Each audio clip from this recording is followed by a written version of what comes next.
Olá, eu sou o Mauro Friesman e você, a partir de agora, fica comigo no Assembleia Repórter Especial, que conta a história dos 25 anos da Constituição Paulista.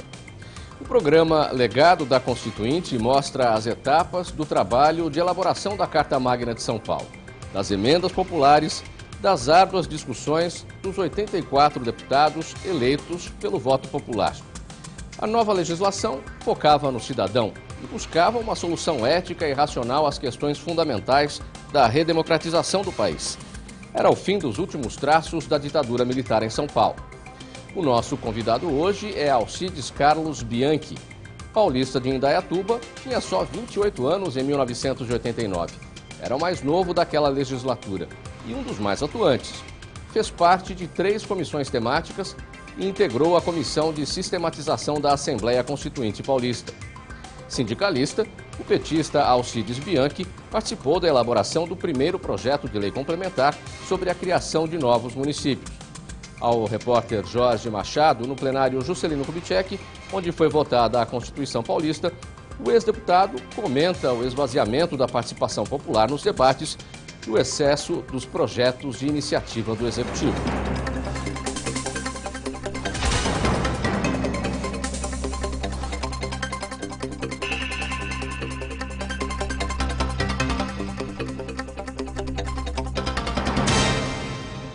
Para projetos de lei, referendo e plebiscito. Esse direito já está assegurado na Constituição Federal. A população organizada, através de um determinado número de eleitores, pode apresentar, como qualquer deputado, projetos de lei. Através de referendo, pode se manifestar acerca de qualquer lei aprovada na Assembleia Legislativa e ainda teria o direito de, acerca de temas que julgar relevantes, através de plebiscito se manifestar. É fundamental e é importante que as entidades democráticas e a sociedade civil participem, porque esse direito ainda não está assegurado na Constituição de São Paulo.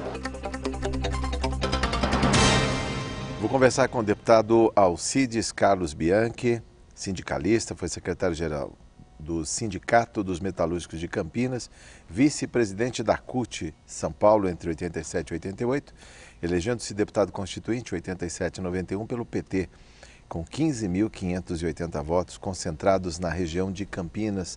Deputado, como foi trazer a voz do operário, do metalúrgico para essa Casa de Leis, nesta que foi a Constituição de todos os paulistas em 1989? Muito bem-vindo. Foi uma experiência muito importante, né? Porque nós assumimos praticamente em pleno andar da Constituinte. Sim. Nós pegamos o bonde andando, como se diz ditado. Éramos suplentes. E quando chegamos a esta casa, assumindo em janeiro de 89, já havia praticamente a conclusão do anteprojeto. Sim. E a partir de então nós assumimos aqui, atuando em 3 comissões temáticas praticamente. Sim. Poder Legislativo, Ordem Econômica e Social e também na Comissão de Sistematização. Sobre a questão da Comissão de Poder Legislativo, aliás, aproveitando e fazendo uma extensão, uma extrapolação, 25 anos depois. Muito se fala do esvaziamento de competências, ou seja, as coisas ficaram concentradas ou em Brasília, Congresso Nacional, Câmara e Senado, ou nas câmaras municipais. Sim. Com a Constituição de 88 apareceu um novo ente, que foi o município. Parece que pouco sobrou para os deputados estaduais. Como é que o senhor vê, 25 anos depois, esta crítica que se fala do esvaziamento dos parlamentos estaduais, deputado? Realmente tem uma razão de ser. E nós poderíamos trabalhar aí com um exemplo muito prático que nós atuamos aqui nesta casa. Eu exerci a presidência da Comissão de Assuntos Municipais. Sim. E as discussões em torno da Constituição davam conta a respeito da criação de novos municípios.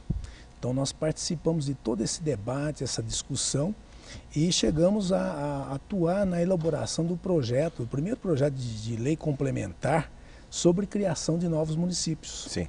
Tá? E recentemente tem-se essa informação de que a competência estadual, né, esvaziou-se, ficou a critério da União, ou do Congresso Nacional. Sim. E à época era tão importante esse debate porque, primeiro, um município muito mais próximo da sede do Estado, né, as condições de averiguar em loco os requisitos necessários para a criação, né, do município, da lei, e hoje a gente vê que essa concentração se dá através da União. Aliás, um debate que ainda está sendo feito, né? Sim. Ainda é corrente isso. Então esse é um exemplo de esvaziamento. Sim. Tá.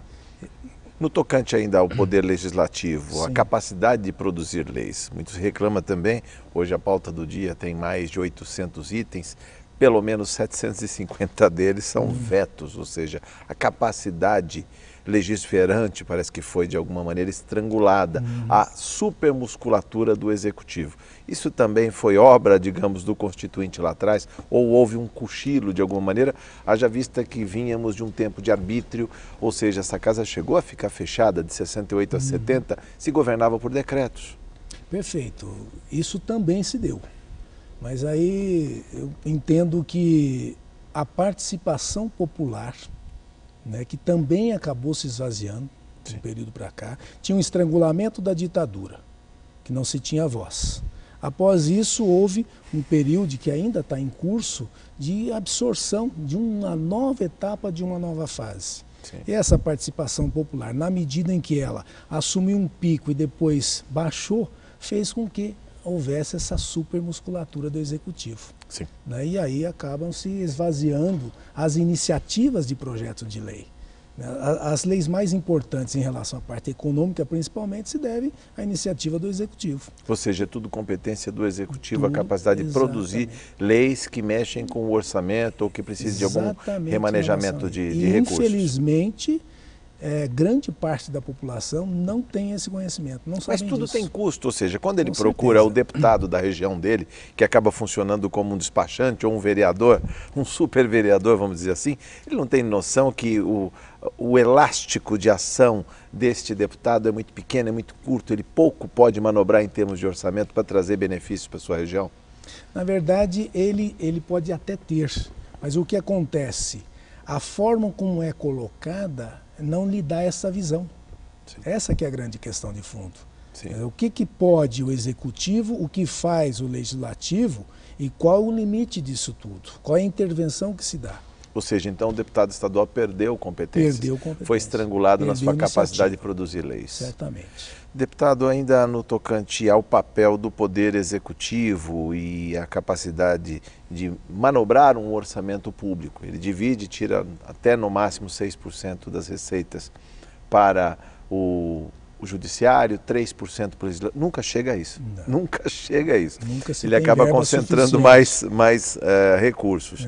Mas não é uma maneira pouco republicana? Ou seja, não há uma desconsideração com os outros poderes constituídos? Certamente que sim. Essa é uma discussão que eu creio que deva estar em curso ainda, né? Até para resolver essa questão. Esses limites que são colocados, que nunca são atingidos, ainda assim são insuficientes para atender a demanda. Né? Me lembro que hoje, por exemplo, há a questão das iniciativas das emendas ao orçamento. Sim. O que é muito pouco, né? E que é pouco, e que Muito pouco. a época que estávamos aqui discutindo a Constituinte não existia. Sim, Né? sim. Então, há alterações positivas nesse aspecto. Porém, agora, como brigar por mais competência, por mais capacidade de produção legislativa, porque a cobrança é nessa porta. As pessoas, por exemplo, podem falar do poder legislativo, mas ninguém dá um passo dentro do Palácio do Governo sem dizer com quem vai falar, Exato. o que vai fazer. No Judiciário é a mesma coisa. Só aqui que as portas estão permanentemente abertas, deputado. Perfeitamente. Eu acho que a experiência que se deu na Constituinte, nessa discussão, foi exatamente isso, a participação popular. Sim. Lembro-me de que no nosso regimento interno havia a previsão de que poderiam haver emendas ao anteprojeto de iniciativa popular. Sim. E, inclusive, de alguns órgãos da sociedade, sindicatos, a OAB. Então, a nossa casa, à época, vivia superlotada. Era protagonista? Sim. Mais do que Brasília? Se tinha mais notícia no Jornal da Assembleia do que do Congresso propriamente? Perfeitamente. Tanto este plenário quanto o gabinete da presidência eram espaços... O périplo de jornalistas. Exato, espaço para isso. Se não me falha a memória, nós recebemos cerca de 650 emendas ao anteprojeto, de vários tipos e de várias iniciativas. Aliás, também isso ficou consignado depois na Constituição.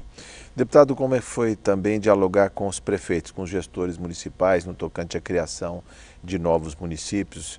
Eu digo isso porque o cidadão mora no município, como dizia o ex-governador Franco Montoro, sim, mas muitas vezes ele não tem noção de competências, o que cabe ao prefeito, o que cabe ao governador, o que cabe ao presidente da República. Como conciliar interesses? Ainda hoje há uma confusão em relação a isso. Por isso, os critérios de criação de novos municípios, em que nós tivemos a oportunidade de debater aqui, foram muito importantes, né, nesse aspecto. Porque muitas tentativas até de emancipação foram abortadas porque não havia como, não era só por conta da contrariedade do prefeito da sede, sim, mas por conta da falta de requisitos fundamentais. Então, nesse aspecto, foi muito importante esse debate. Mas, né, não caberia ao cidadão fazer a escolha de onde ele quer morar, onde ele... Eu lembro que em São Paulo, até os anos 30 do século passado, Santo Amaro era um município independente que foi anexado à capital. Sim. De outra parte, Osasco era um bairro, mas que se tornou um município. Sim. Ou seja, essa escolha não deve caber sempre ao cidadão? Sempre ao cidadão, perfeitamente. Esse era o pano de fundo do nosso debate. A iniciativa tinha que ser do cidadão. Como exemplo, hoje, por exemplo, Campinas está agora criando 2 distritos. 2 distritos.